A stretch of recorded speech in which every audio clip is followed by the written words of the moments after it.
Ya, assalamualaikum warahmatullahi wabarakatuh. Eh, Insyaallah di kesempatan kali ini saya akan membahas tentang pengertian akidah akhlak. Nama saya Fahmi Izuddin. Saya kuliah di Universitas Muhammadiyah Yogyakarta.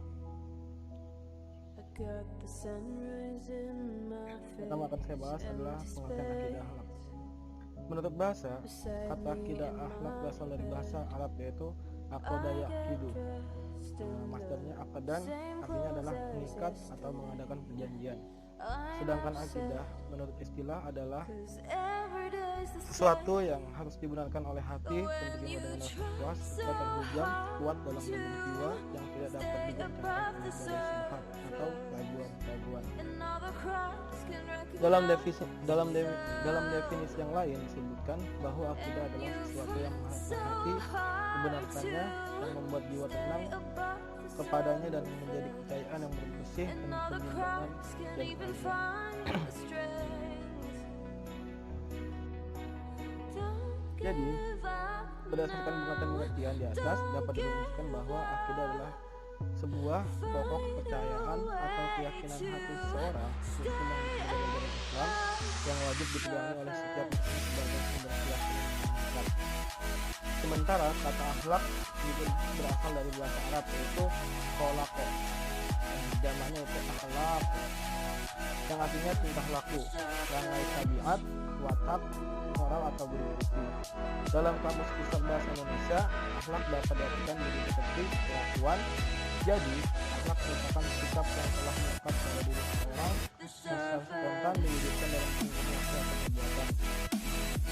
Jika tindakan spontan itu baik menurut pandangan akal dan agama, maka disebut akhlak yang baik atau akhlakul karimah atau akhlak mahmudah. Akan tetapi, apabila tindakan spontan disebut perbuatan-perbuatan yang jelek, maka disebut dengan akhlak yang tercela atau akhlakul ma'zumah.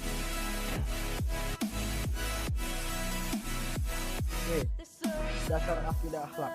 Dasar akidah akhlak adalah ajaran Islam itu sendiri yang merupakan sumber-sumber hukum dalam Islam yaitu Al-Quran dan Al-Hadis. Al-Quran dan Al-Hadis adalah pedoman hidup dalam Islam yang menjelaskan kriteria atau ukuran baik buruknya segala perbuatan manusia. Dasar akidah akhlak yang pertama dan utama adalah Al-Quran. Ketika ditanya tentang akidah akhlak, Nabi Muhammad SAW,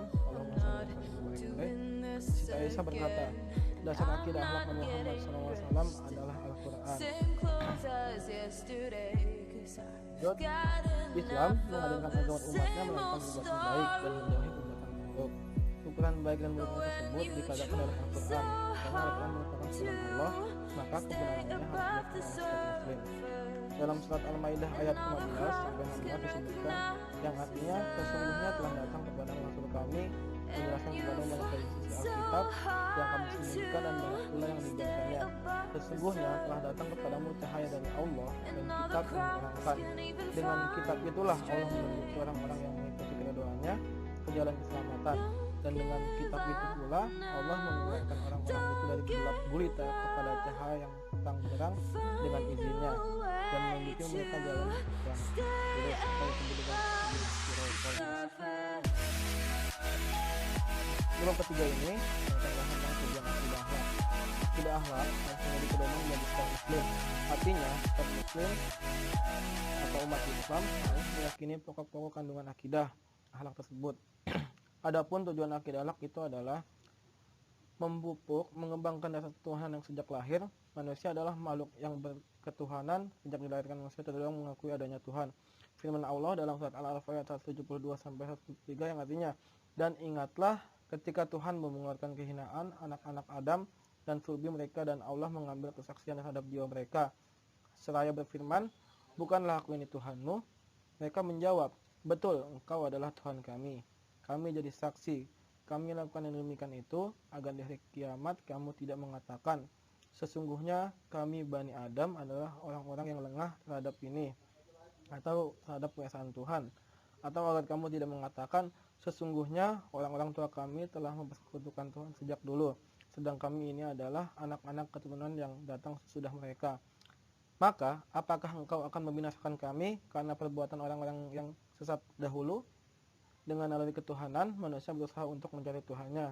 Kemampuan akal dan ilmu yang berbeda-beda memungkinkan manusia akan keliru mengerti Tuhan. Dengan akidah akhlak, naluri atau kecenderungan manusia akan yakin adanya Tuhan yang Maha Kuasa dapat berkembang dengan benar. Poin kedua yaitu akidah akhlak bertujuan pula membentuk pribadi muslim yang luhur dan mulia. Seorang muslim yang berakhlak mulia senantiasa bertingkah laku terpuji, baik ketika berhubungan dengan Allah Subhanahu wa taala, dengan sesama manusia atau makhluk lainnya, serta dengan alam lingkungan. Oleh karena itu, perwujudan dari pribadi muslim yang luhur berupa tindakan nyata menjadi tujuan dalam akidah akhlak. Yang ketiga, poin C, menghindari diri dari pengaruh akal pikiran yang menyesatkan. Manusia diberi kelebihan oleh Allah Subhanahu wa taala dari makhluk lainnya berupa akal pikiran. Pendapat-pendapat atau pikiran-pikiran yang semata-mata didasarkan atas akal manusia kadang-kadang menyesatkan manusia itu sendiri. Oleh karena itu, akal pikiran perlu dibimbing oleh akidah akhlak agar manusia terbebas atau terhindar dari kehidupan yang sesat.